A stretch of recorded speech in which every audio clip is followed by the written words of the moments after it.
I got my kitchen marked off. So here's where that banquette would be. So we could probably fit 2 seats and 1 seat, and maybe if we angled it, we could make it a 4-seat, and then put just a little round table here. That way, if we still wanted to pull up a chair or 2 around the outside, we could when we have a lot of people over. And then over here, the peninsula,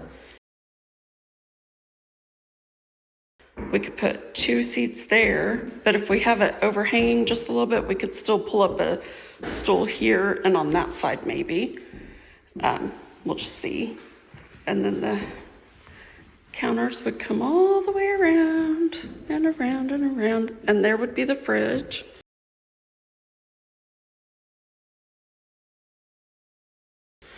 So that would be built in.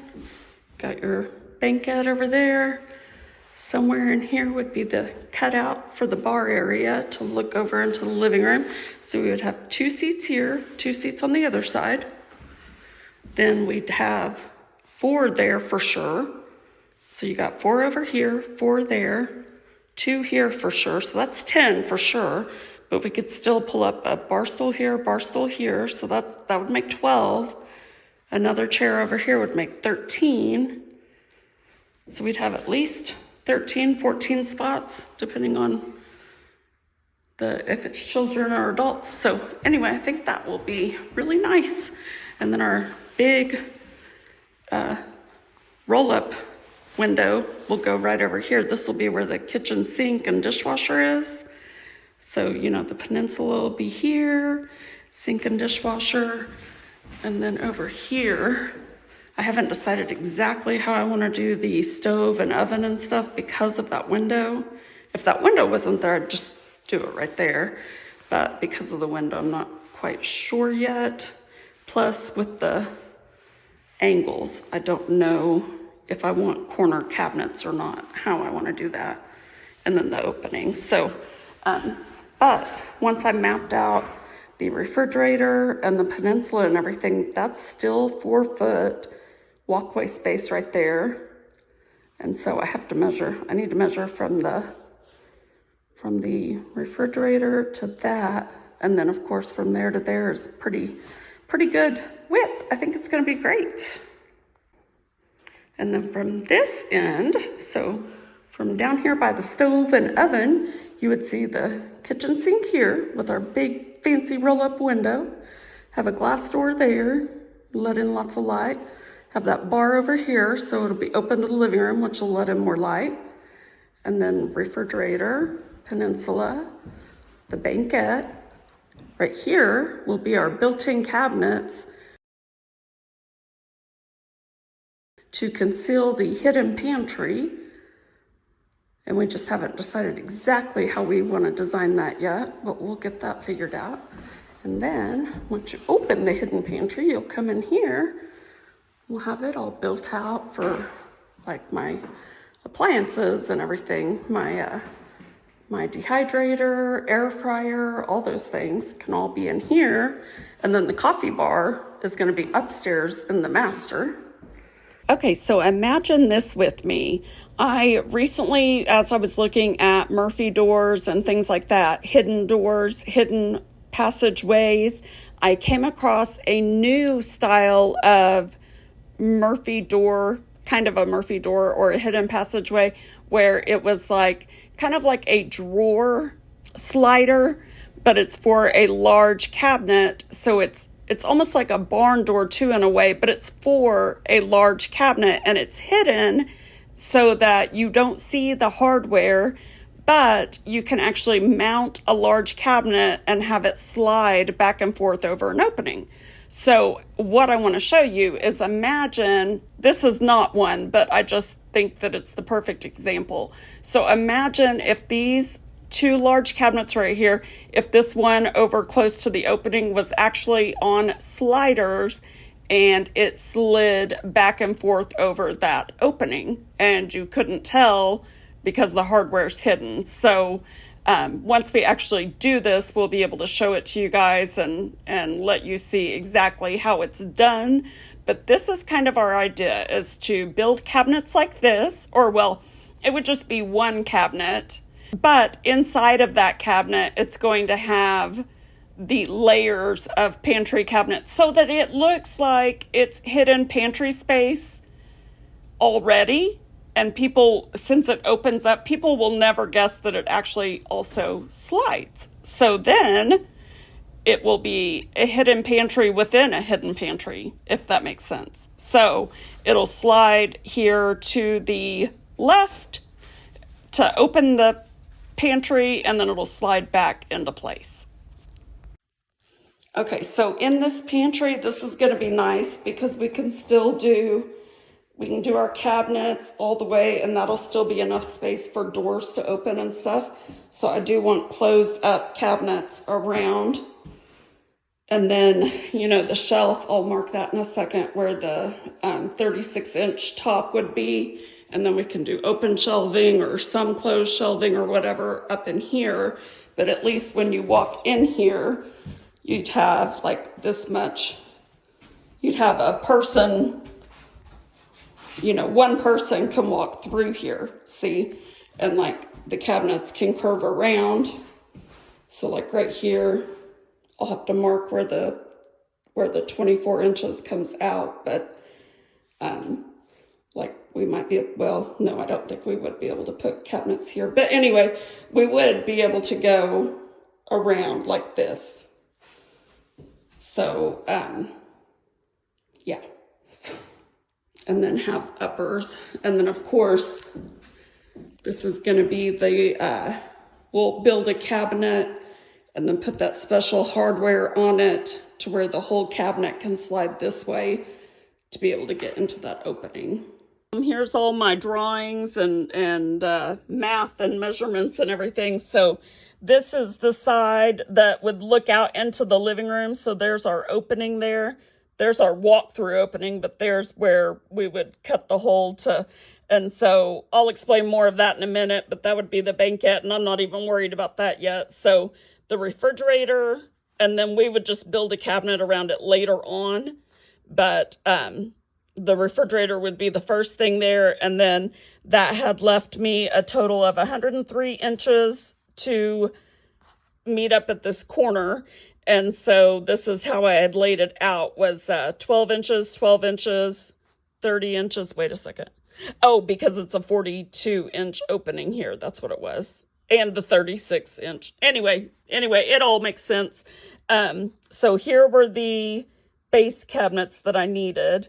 And then the countertop that I would need there would be a 103-inch straight countertop here.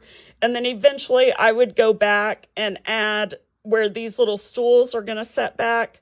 Eventually I'm going to use like some uppers so that I have added storage underneath this little bar area here.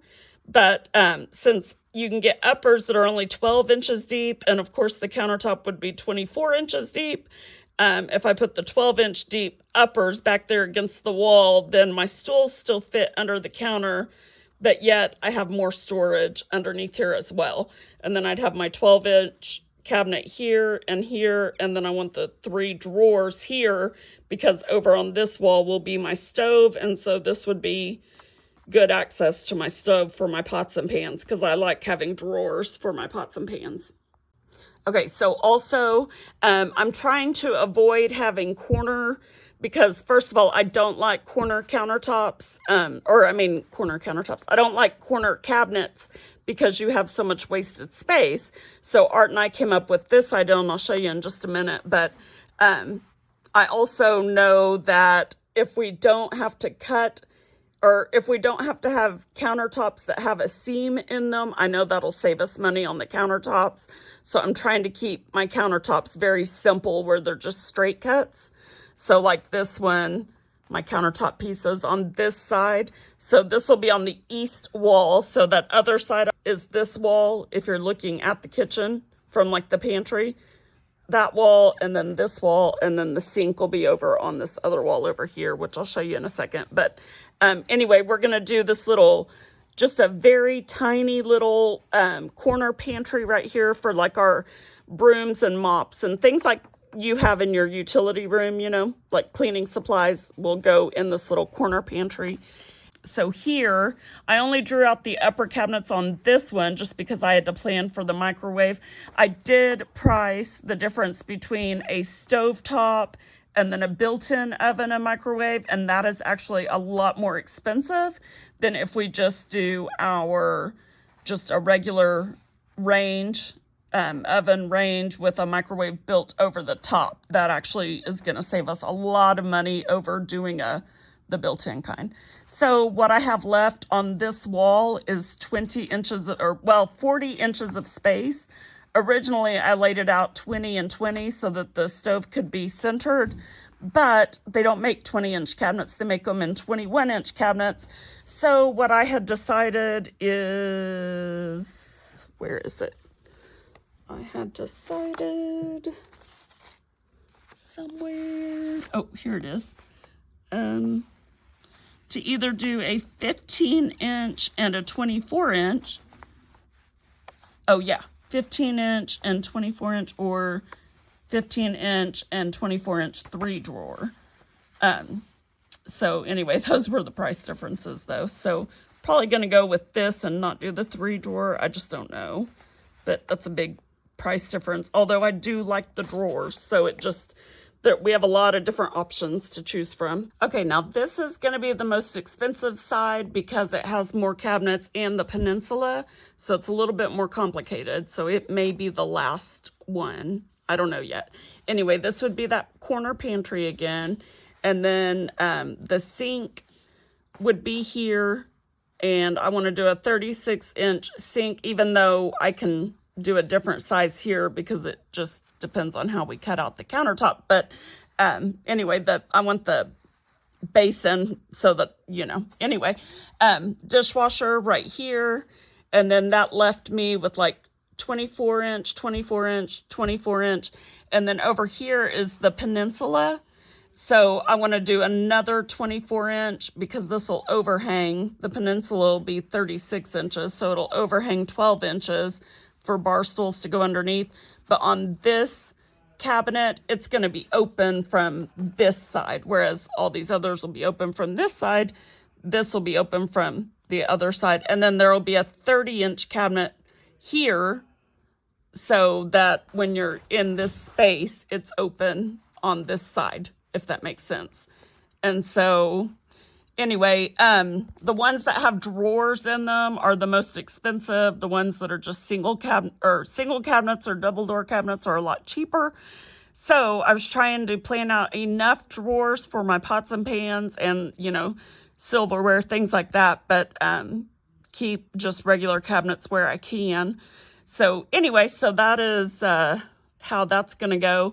And for right now, this will just be centered over that little bitty window that's in there. But eventually, we'll take that window out and put in one of those great big windows so that it can overlook the patio out there that Art's going to build one of these days. And then we can have, like, you know, seating out there up to the window. So that'll be cool. Okay, now I want to talk to you about that corner pantry that I mentioned that I want to put in the corner between the side that has the stove and the side that has the sink.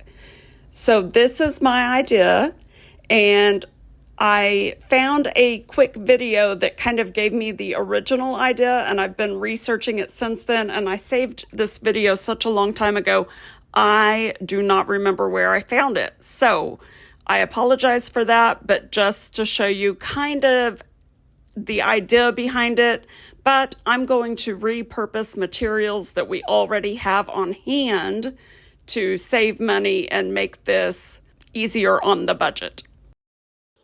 Okay, so right here, I drew out where that door's going to be. So this is going to be 27 inches. And I'm trying to think, I think I need to put my 2x4, the vertical ones, firm against everything, and then the middle ones. So I probably just need to subtract, I don't know. Anyway, I need to figure that. So 27 inches.